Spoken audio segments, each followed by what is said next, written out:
अंत्योदय से सर्वोदय। अब ये आपने कंटेंट लिख दिया, तो अब मान लीजिए आपका पहला वाला पार्ट जो हो गया कंप्लीट हो गया।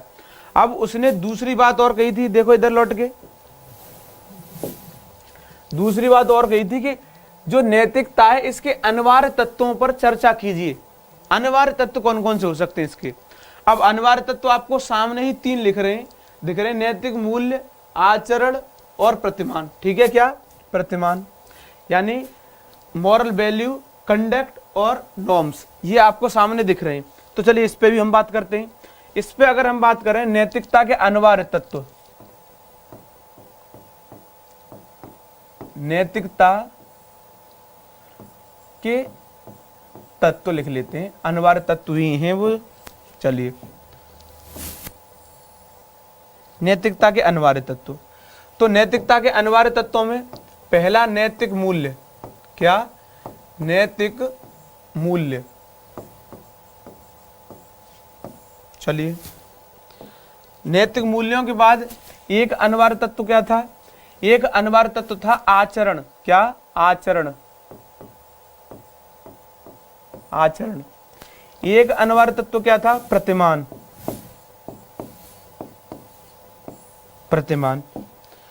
अब मान लीजिए नैतिकता में आप पहले पे थोड़ी सी चर्चा करें, क्योंकि उसने चर्चा की बात कही है, शब्दों को ध्यान में रख करके चर्चा करनी है। क्या?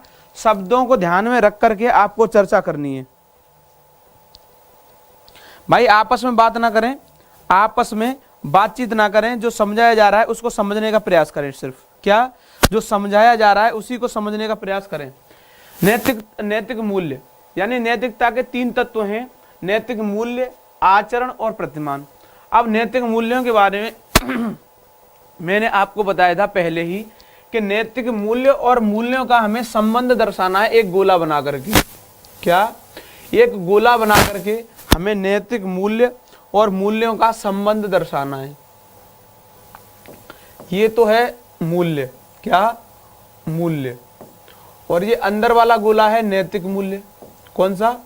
नैतिक मूल्य, नैतिक मूल्य।